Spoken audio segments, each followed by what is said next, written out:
Bueno, pues buenas tardes a todas y todos. Permítanme, en primer lugar, darles la bienvenida a este acto en el que desde la Concejalía de Igualdad del Ayuntamiento de Marmolejo tenemos el privilegio de recibir a un invitado muy especial, Víctor Gutiérrez.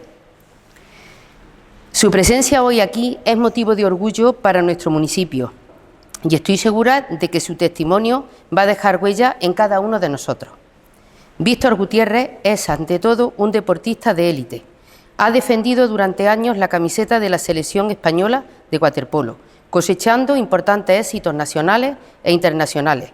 Detrás de cada partido, de cada entrenamiento, hay esfuerzo, disciplina, sacrificio y una pasión inmensa por el deporte.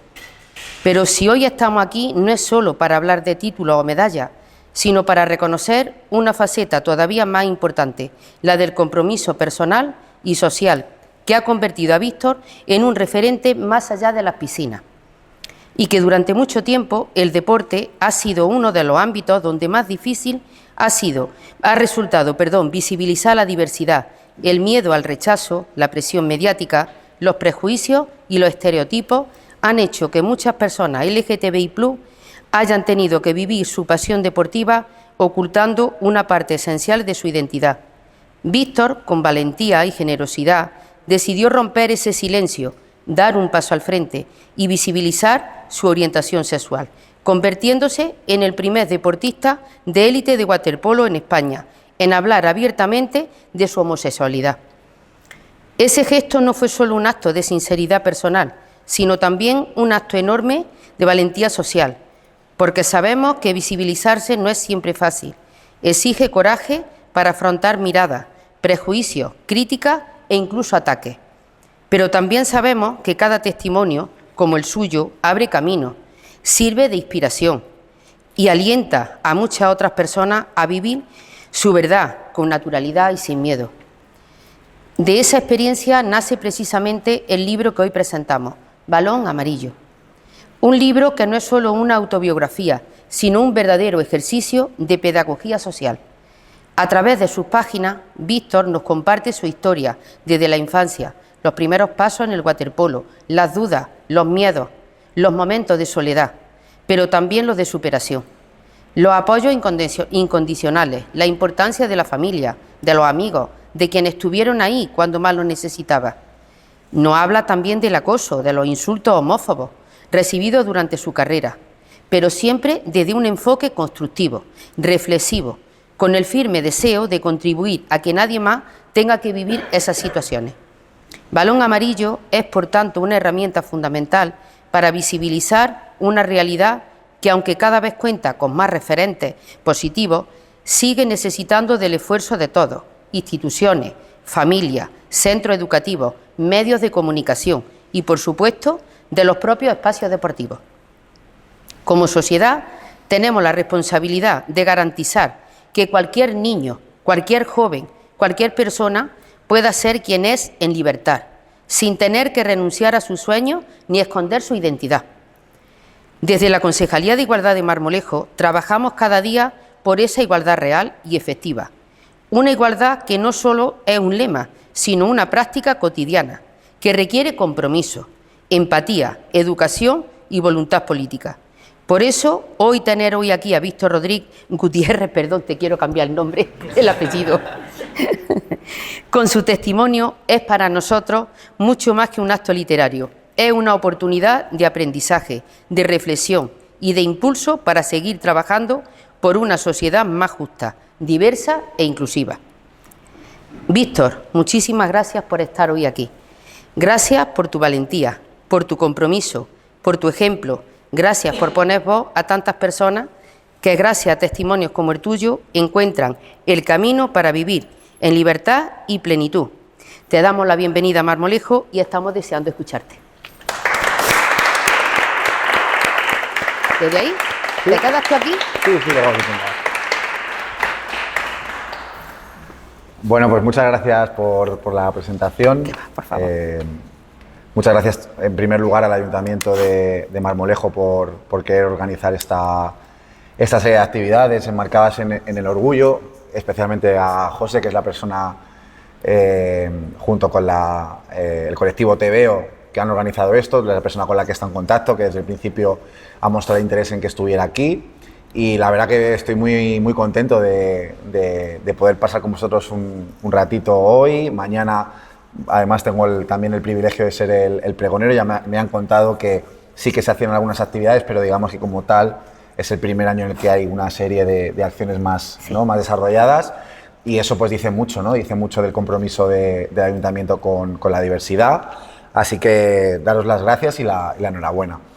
Y bueno, pues la verdad que yo venía con una especie de discurso preparado, pero viendo que hoy estamos más como en un ambiente familiar, voy a hablar desde el corazón, porque yo creo que cuando uno habla desde el corazón es cuando mejor se expresa y cuando mejor transmite el mensaje que quiere hacer llegar a los demás, ¿no? Y además, para mí es una suerte, ¿no?, que veo gente más mayor, gente más joven, gente del colectivo, gente heterosexual. Entonces yo creo que hoy seguro que, aunque sea un poquito, pues vamos a sacar algo, una tarde que merezca la pena, y de verdad que muchísimas gracias por venir este ratito a compartirlo conmigo en una tarde de viernes. Mirad, a mí la primera vez que me llamaron maricón, yo tenía 8 años. Yo estaba en el patio del colegio y se me acercaron 2 niños más mayores que yo y me dijeron maricón. Entonces, claro, yo no sabía lo que significaba esa palabra, pero sabía que algo bueno no era. Si ahora por aquí, por la puerta, entra un ruso y dice algo, nosotros sabemos si nos está diciendo buenas tardes o si se está cagando en la madre, ¿no? Pues lo mismo, yo no sabía lo que significaba esa palabra, pero sí sabía que no era algo bueno. Entonces, cuando se fueron esos niños, yo le pregunté a mis amigos, oye, ¿esto que me ha dicho qué es? Y me dijeron, maricón es que te gustan los chicos. Entonces, este para mí ha sido, yo creo que el momento más importante de mi vida, o de los más importantes de mi vida, porque yo con 8 años, que era un niño, comprendí que ser una persona LGTBI, que es una persona homosexual, era algo malo. Yo dije, si ser maricón es algo por lo que la gente te puede insultar, yo no quiero ser eso. Yo con 8 años, evidentemente, no tenía todavía instinto sexual, no sabía si me iban a gustar los chicos o me iban a dejar de gustar, pero ya sabía que había gente que por cómo yo era, por cómo yo me comportaba, me venía a señalar. Entonces, desde esa edad, desde una edad muy temprana, yo empecé a hipervigilarme. ¿Qué es eso? Pues como quería que no me llamara nadie más eso, empecé a vigilarme y ver cómo me sentaba, cómo me reía, con quién me juntaba, para intentar eliminar de mi comportamiento y de mi día a día cosas que los demás pudieran identificar como que yo era un maricón. Entonces, claro, si os paráis un momento a pensarlo, un niño con 8 años lo que está haciendo es ponerse una coraza, ponerse una careta y estar ya preocupado de cómo se comporta delante del mundo para protegerse. Y esta es una historia compartida que compartimos la mayor parte de personas LGTBI. Esta historia te la puede contar una persona que tenga 60 años ahora y te la puede contar un chaval de 12. Porque a pesar de que afortunadamente los tiempos van cambiando, vamos evolucionando, hay una parte del principio de nuestra historia de las personas LGTBI que es que nos vivimos con vergüenza, nos vivimos con miedo y nos vivimos en soledad, que es lo peor de todo. Porque precisamente ese miedo y esa vergüenza, ese miedo de que la gente se entere de cómo eres, esa vergüenza que tú sientes de cómo eres, te impiden compartirlo con los demás, porque tú tienes en tu cabeza el miedo de que tus padres se sientan decepcionados, de que tus padres te puedan echar de casa, de que tus padres se enfaden contigo, de que tus amigos te insulten, de que lo puedas pasar mal en el colegio. Entonces, claro, las personas LGTBI estamos obligadas, en nuestra gran mayoría, a vivir una situación tan difícil a una edad tan temprana, cuando tú no tienes herramientas todavía para entender que lo que te pasa no es malo, que no tienes herramientas para hacer un análisis. No, tú eres simplemente un niño y por lo que estás viendo te ves obligado a sobrevivir. Y eso es muy duro, porque te deja unas cicatrices y unas heridas que yo os voy a contar un poco mi historia, pero por desgracia hay personas que no terminan de cerrar esas heridas en toda una vida y las continúan arrastrando, porque lo que se sufre durante un periodo largo de la vida se arrastra y deja huella, ¿no? Bueno, pues yo efectivamente cuando esto me pasó con 8 años, pues a los 13, 14, cuando uno ya empieza con las hormonas revueltas, en la pubertad, mis compañeros de clase, mis compañeros de equipo empezaban a interesarse por las chicas, tenían conversaciones de chicas, hablaban de los cuerpos de las chicas, traían alguna revista. Claro, yo empecé a darme cuenta de que lo que les interesaba a mis compañeros no era lo que a mí me interesaba. Y dije, ostras, pues es verdad que soy maricón. Soy maricón. Pero claro, la primera información que yo tuve sobre lo que significaba ser una persona LGTBI fue un insulto, por tanto algo negativo. No había referentes. Los referentes que he tenido en mi vida, homosexuales, eran Boris Izaguirre y Víctor Sandoval, que son personas que fueron importantes en un momento muy concreto porque abrieron camino, consiguieron a través de su visibilidad traer la visibilidad del colectivo y meterla dentro de las casas de muchos españoles, pero tuvieron que pagar un peaje. El coste para aparecer en televisión en las finales de los 90, principios de los 2000, era la caricatura. Era, ponemos un maricón pero nos reímos de él, que tenga mucha pluma, que sea muy exagerado, ponemos una persona trans pero que sea prostituta, exuberante, mal hablada, ponemos un gordo pero le ponemos 25 donuts al lado, ¿no? Esto era la manera en la que se hacía televisión en aquel entonces. Entonces, no quiero que entendáis que no son referentes, sí que lo fueron porque aportaron visibilidad en un momento en el que no la había, pero tuvieron que pagar el peaje que se pedía en aquel momento, que era la caricatura. Entonces, joder, yo me acuerdo que cuando en el colegio se reían de un niño que tenía pluma, le llamaban Boris. Sí. Por tanto, no eran referentes positivos para nosotros. Quizá lo son ahora, pero en ese momento, cuando tú necesitas a alguien que te dé coraje, que te dé fuerza y que cuando se están riendo de ti, digas, no, es que yo quiero ser o voy a ser como este, tú no quieres ser como una persona que se está bajando los pantalones en la televisión. Entonces, lo primero que el conocimiento que tengo es que es un insulto, y lo segundo, no hay referentes, por tanto, en mi pubertad fue muy difícil. Fue muy difícil porque me viví, como os he dicho, pues en soledad, en silencio. Yo no pude tener una vida como el resto de mis compañeros y compañeras. Hay quien dice que a las personas LGTBI nos roban una parte de la vida. Y es que es verdad. Porque yo desde los 8 o 9 años, el final de mi infancia, hasta los 18, que fue cuando le dije por primera vez a alguien que era gay, toda esa etapa de mi vida, a mí me la han robado. Yo no he podido tener la vida que han tenido mis compañeros heterosexuales. No, ellos me venían a contar que les gustaba una chica, se mandaban una notita, se cogían de la mano, se podían dar un beso. Todas esas historias que forman parte de la naturaleza y de la vida de la adolescencia y que es muy bonito vivirlas, a mí me las han arrebatado. Porque yo no he podido ser como yo era. Yo he tenido que estar escondido detrás de una careta. Y lo que es peor, escondido con vergüenza. Y eso pesa mucho, pesa mucho. A los 16 años entré en un centro de alto rendimiento. Yo empecé a hacer waterpolo desde los 2 años. Y a los 16 entré en el centro de alto rendimiento. Para mí, pues el deporte pasó de ser un hobby que hacía por las tardes a entrenar una media de 5 o 6 horas diarias. Yo entrenaba por las mañanas con la selección de Madrid, entrenábamos a las 8 de la mañana hasta las 11, luego íbamos a un colegio con otros deportistas y a las 5, cuando terminábamos las clases, otra vez a entrenar, ¿no? Entonces entré como una especie de burbuja, porque claro, ya no tenía 2 mundos, que es verdad que ninguno de mis 2 mundos, ni el colegio ni el deporte, podía ser yo, pero bueno, estaba un poco diferenciado, ¿no?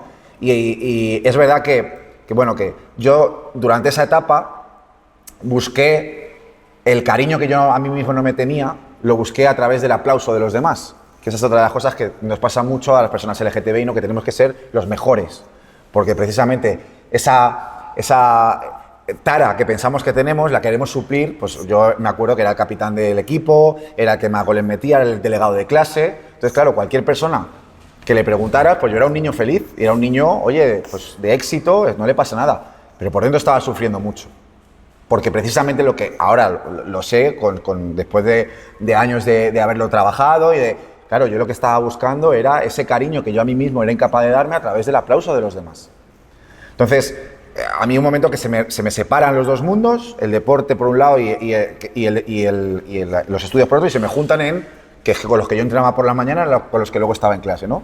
Y ahí sí que entro en esa burbuja, pero claro, tengo 16, 17 años, llega un momento en el que yo ya no aguanto más, y recuerdo que estábamos con la selección española sub-18 en una concentración Y estaba con mi mejor amigo en la habitación y dije, le voy a contar que me gustan los chicos. No podía más porque, fíjate que en mi cabeza estaba el miedo de decir, a lo mejor se lo cuento y se lo toma mal, se lo cuenta al resto de compañeros, me empiezan a decir que no se quieren cambiar conmigo, que me empiezan a insultar y a lo mejor mi sueño, que es llegar a la élite del deporte, ser profesional, lo tengo que abandonar porque, claro, en mi cabeza aparecían muchos escenarios terribles.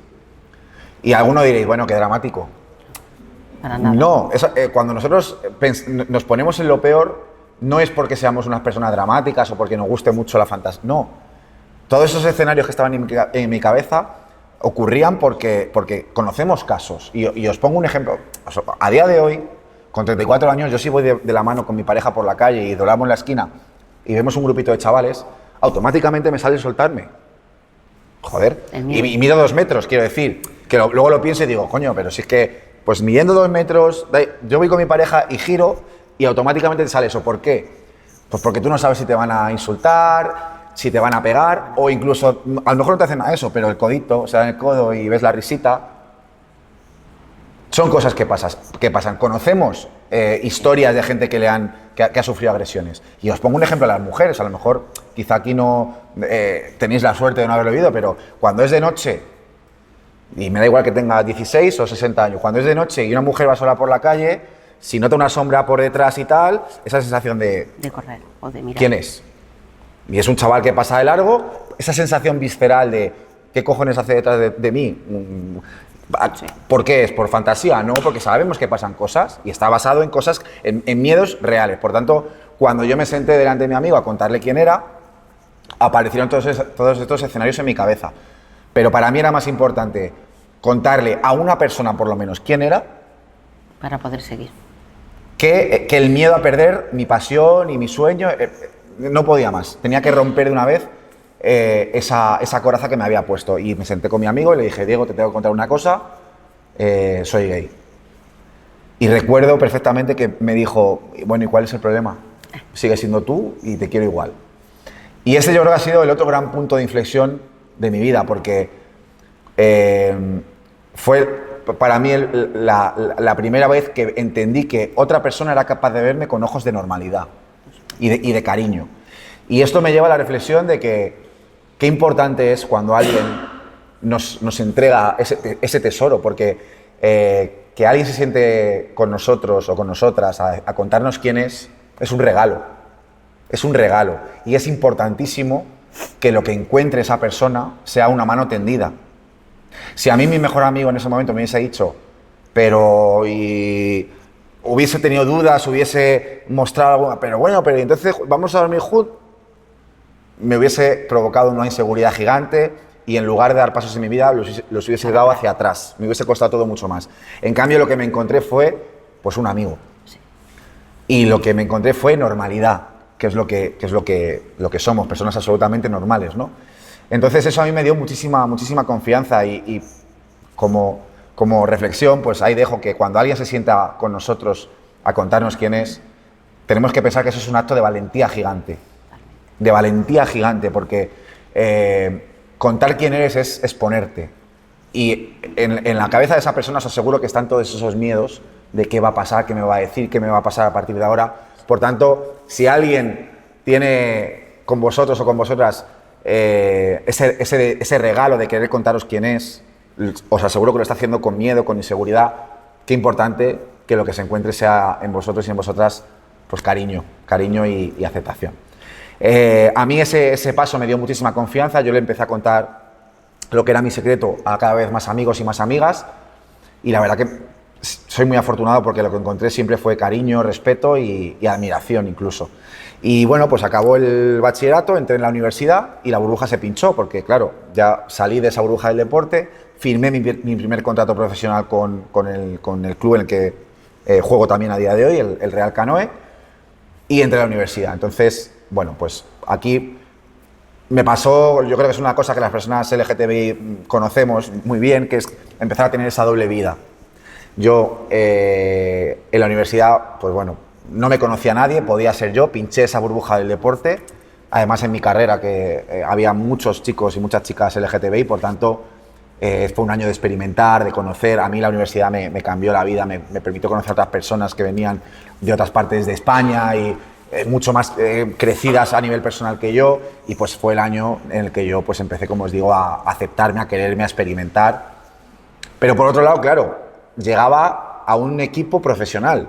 Empezaba el primer paso de cumplir mi sueño, con un contrato, y dije, de nuevo los miedos a mi cabeza. Y sí, hay compañeros que me dicen, yo no me cambio contigo. Claro, yo tenía 18 años y mis compañeros tenían 35, 32, 27, yo era el último mono. Me daba miedo que se enterasen y que se lo pudiesen tomar mal. Me daba miedo que el presidente del club dijera, que hemos fichado un maricón, espera que le echo. Porque no había ningún referente en el deporte. Yo cuando empecé a nivel profesional, recuerdo que busqué por internet, a ver, futbolistas gays. Y me encontré la historia de un futbolista gay. Y dije, ay, mira uno, voy a pinchar en su historia, a ver qué me cuenta. Pues era Justin Fasanu, no sé si conocéis quién era. Justin Fasanu fue un futbolista de la década, finales de los 80, principios de los 90, jugador inglés, fue un jugador de récord, fue el primer jugador negro por el que se pagó 1 millón de libras en la liga inglesa, o sea, imaginaos. Salió del armario en 1990 y se suicidó en 1998. ¿Por qué se suicidó? Porque después de salir del armario, en el diario The Sun, no pudo encontrar equipo, sus compañeros dijeron que no querían ni verle, recibió críticas de su entrenador por aquel entonces, su familia le repudió y después de 8 años de hostigamiento se acabó quitando la vida y además lo hizo dejando una nota pidiendo perdón por ser así. Por tanto, cuando tú estás buscando referentes y te encuentras esa historia, dices, joder, si eso le ha pasado a una persona rica, con mucho dinero, adulta y famosa, ¿qué me va a pasar a mí, que yo no soy nadie? Esa es la realidad que yo vivía en el deporte y dije, en mi vida personal estoy dando muchos pasos pero aquí tengo que volver al armario.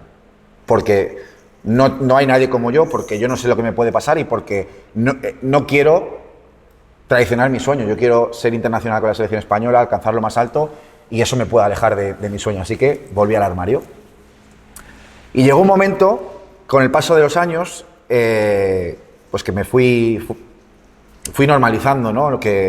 Cómo era, quién era. Hubo un momento en que me dejé de esconder, porque al principio sí que fingía que me interesaba por las chicas, pero llegó un momento en que, pues con el crecimiento también, con la madurez, dije, bueno, es que tampoco tengo por qué esconderme de nada. Y recuerdo que entré en una especie de periodo, que al final mi familia lo sabía, mis mejores amigos lo sabían, en mis compañeros de equipo se lo había contado 2 o 3 con los que tenía más confianza, mejor me llevaba, el resto tampoco les tuve que sentar para decirles nada, se lo imaginaban. Y entré en una etapa muy cómoda. Tanto es así que incluso, como yo no tenía ningún problema y estaba viviendo mi vida de manera absolutamente como me daba la gana, compré el discurso de esto a mí del orgullo no me representa. El orgullo es una cabalgata, esto no me... Y siempre he tenido la suerte de tener amigos más mayores que yo y más inteligentes que yo. Y recuerdo perfectamente que yo tendría por ahí pues 23 años y tenía un matrimonio, amigos de 60 años, y me dijeron, Víctor, ¿tú de dónde te piensas que han caído los derechos que tienes? ¿Te piensas que han caído del cielo? Para que tú te puedas casar con la persona que amas, para que tú puedas ir de la mano con tu chico por la calle, para que tú tengas una serie de derechos y libertades reconocidos, somos muchas las personas que nos hemos partido la cara antes que tú, que hemos corrido delante de la policía, que nos hemos comido palizas de la policía, que hemos pasado noches en el calabozo, que hace nada había una ley que se llamaba de vagos y maleantes, que simplemente por verte pinta de maricón te pegaban 4 porrazos y te metían en el calabozo. Hay mucha gente que para poder ser ella misma y poder vivir así su vida, ha perdido su trabajo, ha perdido su familia, ha perdido sus amistades e incluso mucha gente ha perdido la vida en este país para que tú hoy digas esto. Así que en el orgullo tú haz lo que te dé la gana, pero yo voy a salir a celebrar que podemos vivir en libertad y a reivindicar y a gritar por todo lo que nos queda. Y se me pone todavía la piel de gallina de recordarlo, porque eso me hizo entender que yo soy una persona, que soy un privilegiado, que yo no he luchado por los derechos que tengo. O sea, yo lo que me he dedicado a hacer es así, a recogerlos y a continuar.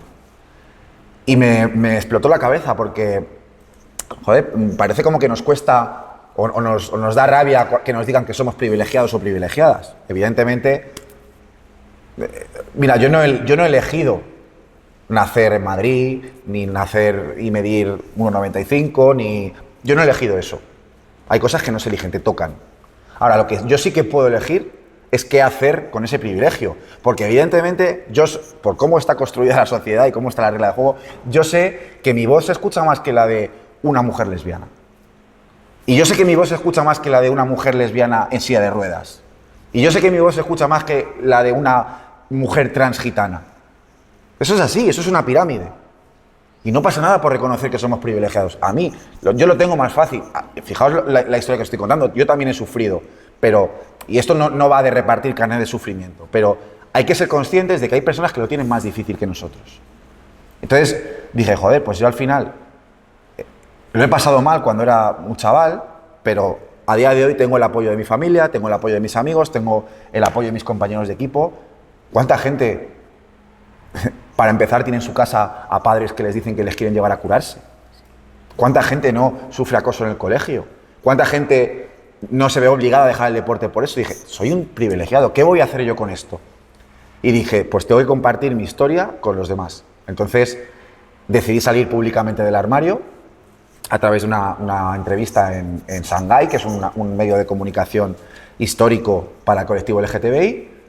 Y bueno, pues es verdad que lo hice cuando ya estaba todo el reportaje hecho, me dio un poco de vértigo porque dije, ¿quién me manda a mí? Pues tranquilo que estoy yo, que no tengo ningún problema, a saber lo que... Era un salto a la piscina sin saber qué es lo que iba a llegar, pero no fue una decisión en caliente, fue una decisión pensada y dije, yo quiero ser ese referente que nunca tuve. Cuando alguien busque si hay alguien como él, quiero aparecer yo.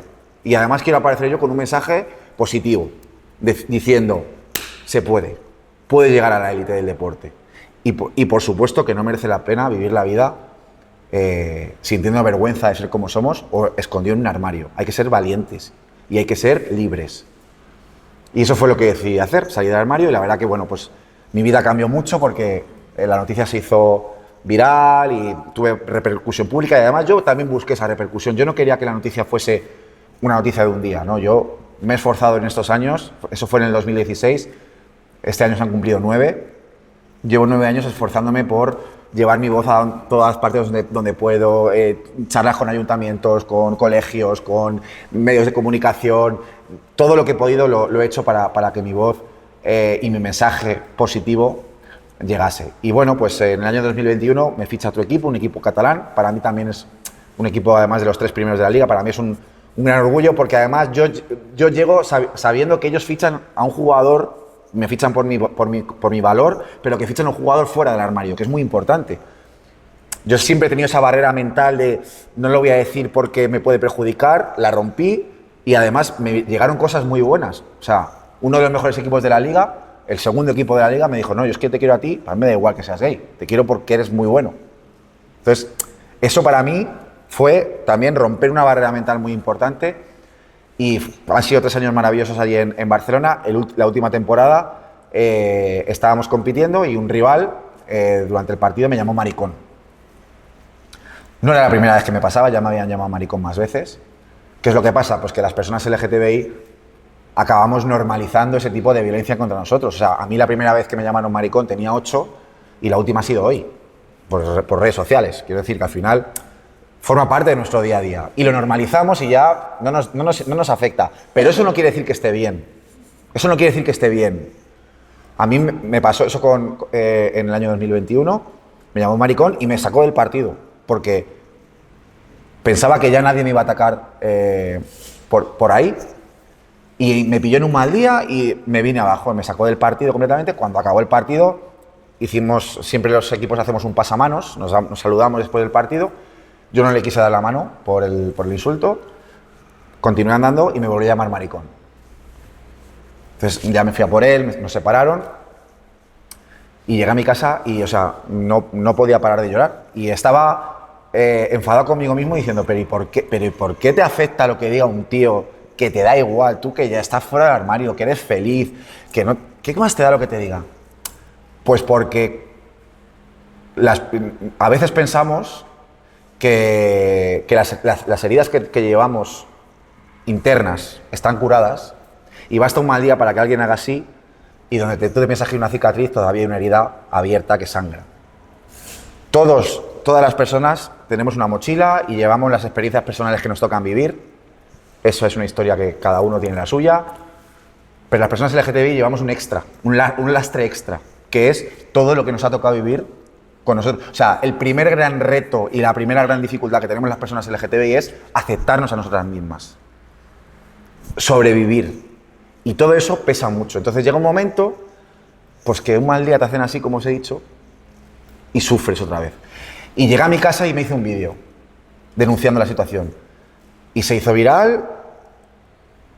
Y además me hice el vídeo porque dije, si esto me afecta a mí, con 30 años que tenía entonces, y me pasa en la élite de un deporte, con una grada llena, con los árbitros delante, ¿qué no le va a pasar a un niño o una niña de 12 años en un patio de un colegio?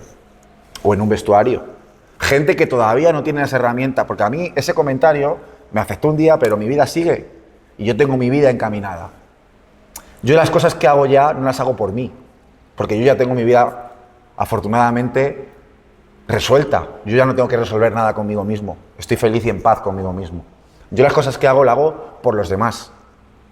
Porque yo también fui ese niño y esa niña que necesitan que alguien levante la voz.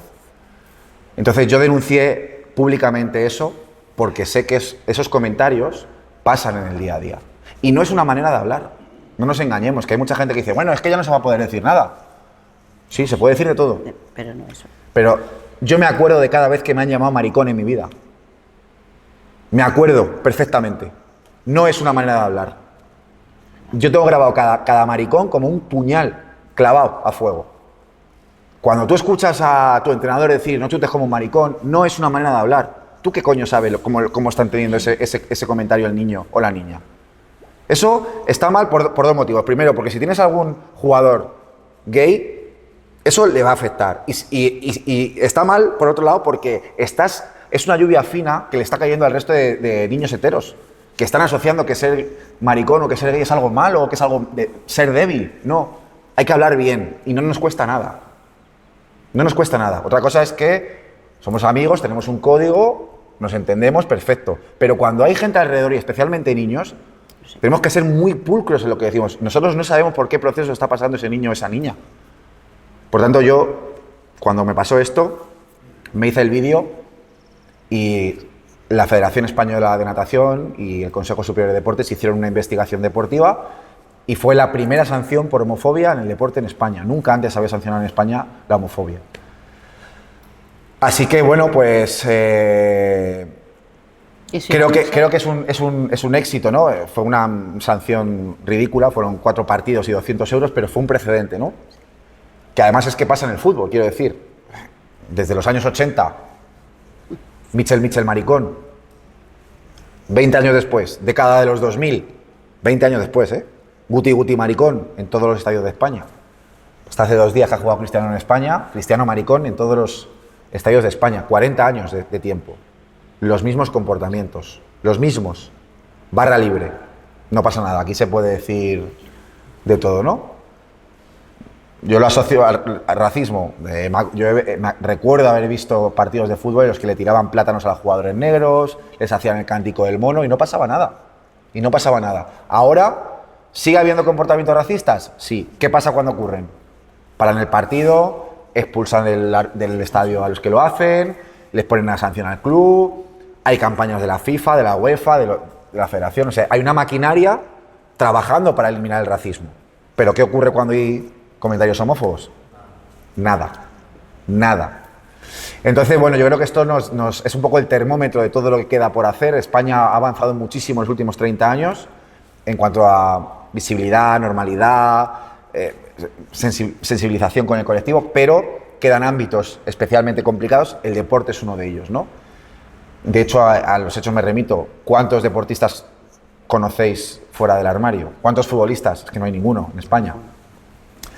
Por tanto, yo, bueno, para terminar, quiero que también hagáis alguna pregunta, si queréis.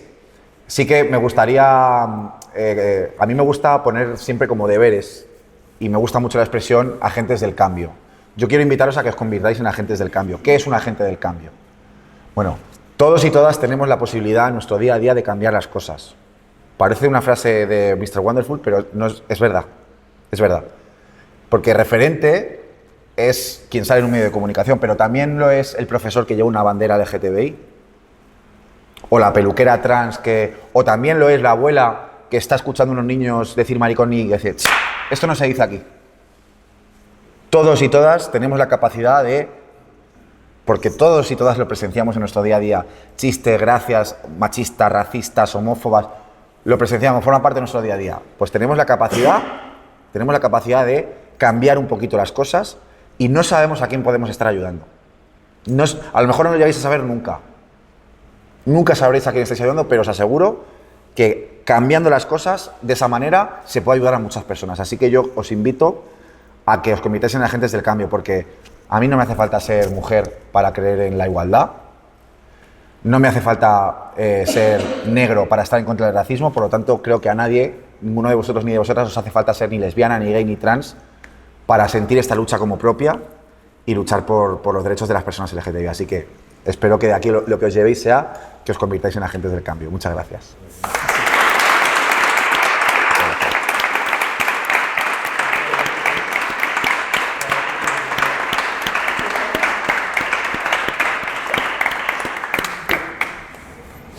Pues ahora, aquí lo tenéis, preguntarle. Uy, qué calor. Así, has venido en la semana que más calor Sí, hace. qué calor. Es el único. Marmolijo está genial en todos los sentidos, pero es mucha calor. A ver, ya está. A ver qué hacemos. Bueno, pues la publicación del libro fue una consecuencia, ¿no? Yo es verdad que sí que alguna vez había pensado, bueno, es que claro, no tenemos el libro, se me ha olvidado decirlo. Si alguien quiere comprar el libro, que se lo haga saber a José, vamos a hacer una listita y yo hago un pedido, los firmo y os los mando a todos, ¿vale? El libro se llama Balón Amarillo, Bandera Arcoiris y además yo sabía que en algún momento de mi vida querría escribir un libro para contar un poco cómo viví mi etapa, sobre todo de la adolescencia, cómo viví mi etapa siendo deportista de élite de la selección, pues estando primero en el armario, luego saliendo de él. Y es un viaje desde la vergüenza hasta el orgullo. Por eso se llama Balón Amarillo, Bandera Arcoiris, porque representa las dos cosas más importantes de mi vida, ¿no? Que son el balón amarillo, que es el color del balón de waterpolo, el deporte que me ha dado, junto a mis padres, todos los valores que tengo. El hombre que yo soy es gracias a esos valores.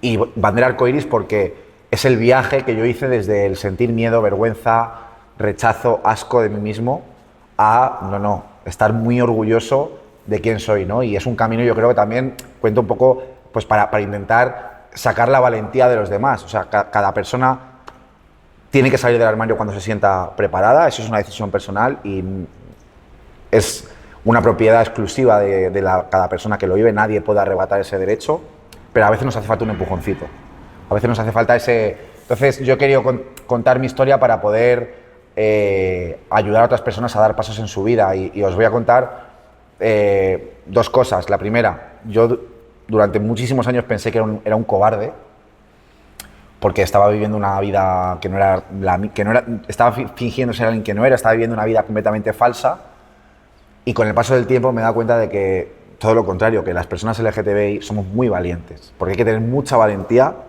para aguantar esos años tan difíciles y hay que tener mucha valentía para, a pesar de todo, querer poner en marcha nuestra vida con libertad, nos digan lo que nos digan. Y como anécdota os diré que cuando yo salí del armario en el año 2016, que estaba todavía en la universidad, estaba terminando la carrera y mi tutor del trabajo de final de grado, pues teníamos una reunión, una tutoría de estas, ¿cómo lo llevas? Tal, no sé qué. Y me dijo, antes de empezar la reunión te tengo que decir una cosa, tengo 45 años, mi madre yo creo que sabe que soy gay, pero nunca se lo he dicho. Y cuando he visto tu portada, he dicho, ¿cómo puede ser que un alumno mío haya tenido la valentía de hacerlo y yo no haya sido capaz de tener una conversación con mi madre? Así que sepas que he salido del armario con mi madre después de ver tu portada. Yo creo que ya solamente con eso, aunque solamente puedes ayudar a una persona, vale. Entonces he querido contar un poco mi experiencia en el libro y bueno, pues seguro espero que ayuda a mucha sí. gente, segurísimo. Seguro, seguro.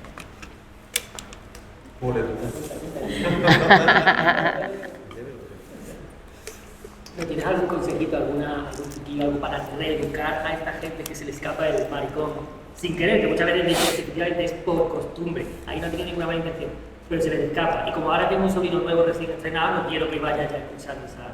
Algún truquillo, alguna cosa para... Porque cuando lo he intentado hacer, esa reeducación en un momento se lo han tomado como a mal. No sé si estoy regañando explícitamente, os estoy diciendo, tened cuidado. Ya. Pero como viene de mí... Ya.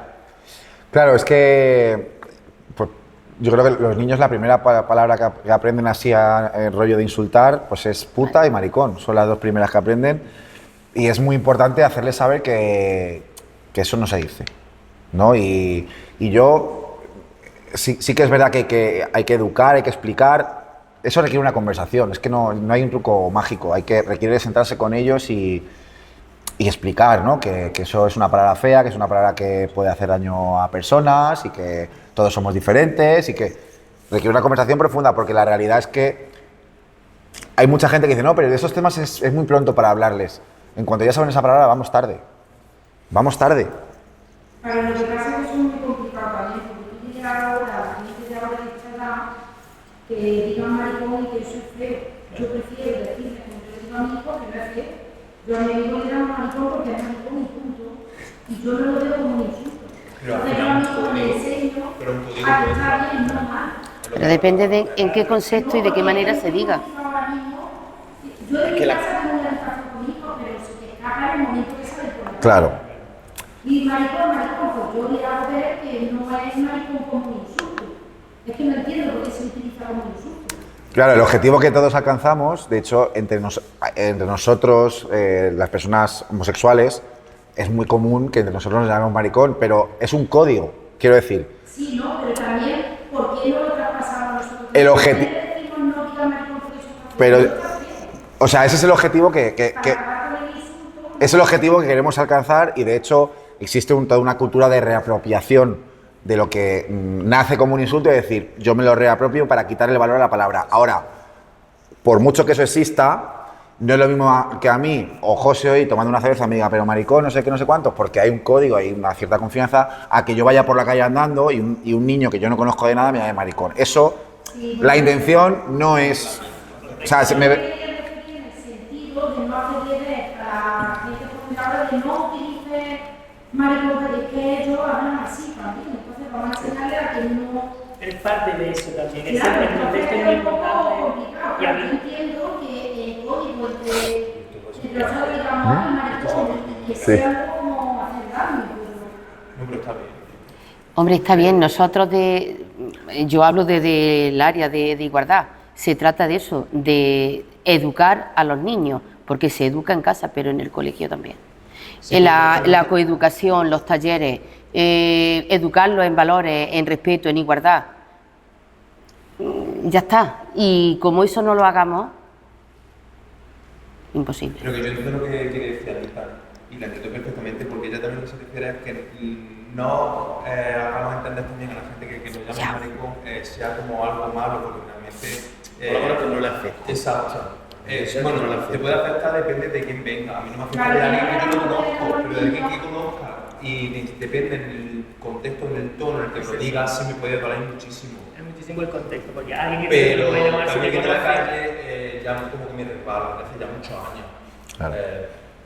Pues Lo único que me lo paso. claro, pero es lo que hablaba, que es la normalización que se ha llegado, aprendes a convivir con ello, pero eso no significa que esté bien. Entonces, hay que, por un lado, yo creo que pueden convivir las dos cosas. Puede convivir la realidad de cada vez irnos apropiando más de esa palabra y quitarle ese contenido despectivo, pero por otro lado, quien quiere utilizar esa palabra como un insulto sabe, o sea, y además, fíjate, nosotros que somos los que sufrimos esa palabra, tú te das rápidamente cuenta cuando alguien te dice, pero que eres maricón, y te lo está diciendo porque te lo está diciendo de manera noble, sin que sea un insulto, a cuando alguien te lo dice con intención de buscarte las vueltas y de insultarte. Si es que es muy fácil identificarlo, muy fácil. Muy fácil. Que lo hace por inocencia de, pero que, yo no sabía que eras maricón. y tú te puedes quedar a lo mejor así un poco tal, pero dices, lo está diciendo porque es como él utiliza esa palabra.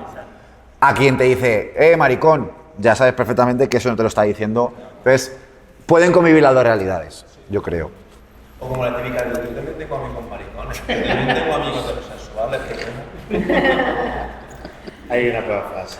Para que me salga drogadicto con un cáncer. Esa también es muy buena. Yo tengo que ser maricón y ser drogadicto. Por eso hay que seguir Sí. insistiendo y ya está, y no queda otra. El deporte es el lugar donde más Sí, por desgracia. el deporte y de equipo más todavía. Hombre, es que yo creo que tuvo que ser difícil, bastante difícil. Ya no es solamente que estés en el colegio, que vayas por la calle. El deporte yo creo que tiene que ser uno de los ámbitos más difíciles de tú abrirte y decir, creo yo, vamos, Claro, porque desde mi... el deporte está construido desde una masculinidad pues mal entendida y tóxica, o sea, ese siempre el más alto, el más fuerte, y hay una construcción, pues eso es lo que decía, no te como maricón, no corras como una niña, o sea, eso es tremendo. ¿Qué pasa? ¿Que las niñas corren mal o corren...? Entonces, de hecho, bueno, hay una cosa que se llama discriminación cruzada, que es que, yo os pongo un ejemplo, si ahora aquí una niña de 9 años dice que quiere jugar al rugby, automáticamente todos en nuestro imaginario estamos diciendo, uy, va a ser lesbiana, ¿por qué? ¿Me vas a ir marimacho? No sé qué. Igual que, y entonces, claro, cuando hay mucha gente que me dice, no, pero las chicas en el deporte lo tienen lesbianas lo tienen más fácil, lo tienen exactamente igual de difícil. ¿Qué es lo que pasa? Que es que nosotros en la cabeza ya tenemos asumido que la chica que quiere hacer rugby, baloncesto, fútbol, es lesbiana. Entonces, cuando salen del armario, pues a nadie le sorprende. Ahora, ¿dónde están las lesbianas en natación sincronizada, en ballet? Las hay. En general, lo que pasa es que están en el armario porque ahí entra en juego los roles de género los que tenemos en la cabeza todavía, que hay deportes de chico y deportes de chica. Los estereotipos. Chicos gays en patinaje artístico, en natación, hay muchos y visibles. Ahora, ¿cuántos chicos gays hay en fútbol, baloncesto, rugby? Eso tiene que ver con que los roles de género y que seguimos teniendo en la cabeza que hay cosas de chico y cosas de chica. Entonces, yo creo que también es importante hacer entender que el deporte es deporte. El deporte no tiene género y no significa nada que un niño quiera hacer un deporte y que una niña quiera hacer otro, igual que el tema de los juguetes. Yo creo que eso ya lo vamos superando, pero en el deporte cuesta más. Sí, cuesta. Como la sincro masculina, choca, es raro, porque estamos acostumbrados a verlo en mujeres siempre y ahora ves a un hombre haciendo sincro y dices, ostras. En categoría mixta, sí.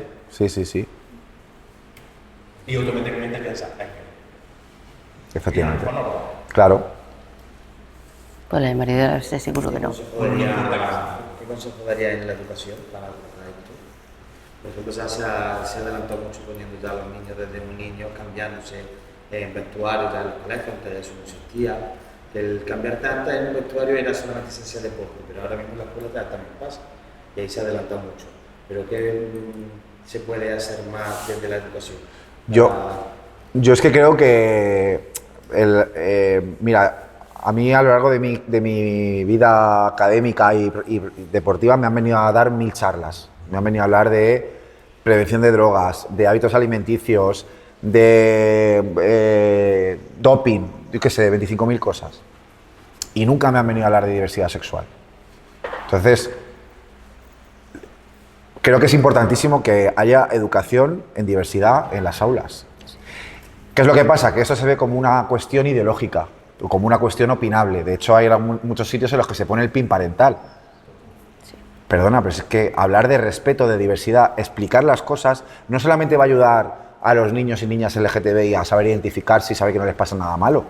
Es que va a ayudar al resto a que entiendan que la diversidad nos rodea, que es una cosa absolutamente normal y que hay que respetar. Que hay padres que se piensan que si se lo explican se van a contagiar, pero ¿de qué estamos hablando, por favor? Hacia eso. Cuesta muchísimo. Pero por favor, o sea, yo he recibido la misma educación que mi hermano, la misma. Mi hermano es heterosexual y yo gay. ¿Cuál es la diferencia entre él y yo?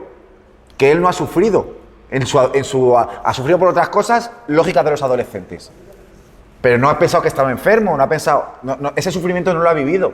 Entonces, A mí una charla de esa me hubiese sido como ver la luz al final del túnel. Entonces, me preguntas, ¿cuál es el secreto de la educación? ¿Cuál es el...? Claro, es que yo creo que es importantísimo que en la educación se hable de diversidad. Se hable de diversidad. Y que no es una cuestión opinable. Para mí no debería ser... Hablar de derechos humanos y del respeto a derechos humanos no debería ser opinable. O sea, si a mí, yo soy director de un centro y me viene un padre a decirme, no, es que yo soy tierraplanista. Por favor, en conocimiento del medio, que mi hijo estudie que la Tierra es plana. ¿Qué le diría al centro? Le diría, mire caballero, usted en su casa le explicará a su hijo lo que quiera, pero el colegio está para educar y para proteger. Entonces, en el momento en el que pensamos que este tipo de cuestiones, no, pero es que los padres, ya vamos mal. Ya vamos mal. Y desde el punto de vista político, ¿cómo lo ves? Pues que, bien, bueno, yo no me he traído la chaqueta política, pero me la voy a poner, pero... Sí, es que, claro, las competencias educativas están transferidas a las comunidades autónomas. Hay comunidades autónomas que tienen más voluntad de querer trabajar eso y hay comunidades autónomas con otros colores pues que no les interesa en absoluto. Y yo vengo de una comunidad donde hemos sido hace unos años el faro y la punta de lanza de España, y en mi comunidad, en Comunidad de Madrid, se ha ejecutado el primer retroceso en materia LGTBI de la democracia. Precisamente incidiendo en la educación, restringiendo muchísimo quién va a dar charlas a los colegios y eliminando todo el tema de diversidad. Que yo estoy de acuerdo en que vaya a hablar gente preparada, gente con formación, por supuesto, pero tiene que ir a hablar de diversidad. Tienen que ir a hablar de educación sexual. Que pues que te salen los de Vox y dicen, no, es que están enseñando cómo hacer... Bueno, vamos a ver. Primero, ¿qué hay de malo en el sexo? O sea, quiero decir... ¿Qué queremos? ¿Prevenir embarazos en adolescentes? ¿Prevenir enfermedades de transmisión sexual? ¿Hablar de la diversidad que existe? Coño, es que, pues eso, si no se hace... Cuando se hace con 14 años ya van tarde. Ya van tarde. O sea, tú dar una charla de educación sexual a chavales y chavales de 14 años ya vas tardísimo. Tardísimo. Si los niños y las niñas ya están sobre todo los niños, con el móvil, aunque tengan en casa una restricción tal, aprenden en el patio del colegio. Siempre hay uno que les enseña el porno y que no sé qué, con 10 años y con 11 años. Los referentes sexuales de los niños hoy, de la mayoría, es el porno. Se están educando con el porno. Con el porno. Pues no será mejor que venga alguien a enseñarles lo que es el consentimiento, lo que es pienso yo, ¿eh? Pues eso... Pues estamos viviendo una regresión en ese sentido. Totalmente. ¿Una regresión? Totalmente. Y ya está. Hay que salir, hay que seguir luchando por eso. Y ya está. Y haciendo pues lo que hay que hacer. Y una cosa, en la pandemia fue un retroceso brutal, porque el hecho de que después, porque la pandemia separó todo, pero luego después tuvimos 1 o 2 años donde no nos permitían entrar a dar nada. Charla, a nada, y 3 o 4 años sin tú seguir coeducando a los adolescentes, a los niños, eso hace muchísimo daño, mucho. Y está costando, mucho. No os imagináis cuando bajamos al instituto, vamos, cuando algunos niños contestan o hablan y dicen, madre mía de mi vida, es que por favor. Que sigue habiendo, pero en las mentales también. Claro. No os imagináis. Pero bueno, seguiremos. No nos queda otra. Seguiremos. No nos queda otra. Y ya. Pues sí, si alguien tiene alguna preguntita más, si no... Pues venga. Hemos preparado una... Pues estupendo. Pues muchas gracias. Copilla. Muchas gracias. Muchas gracias.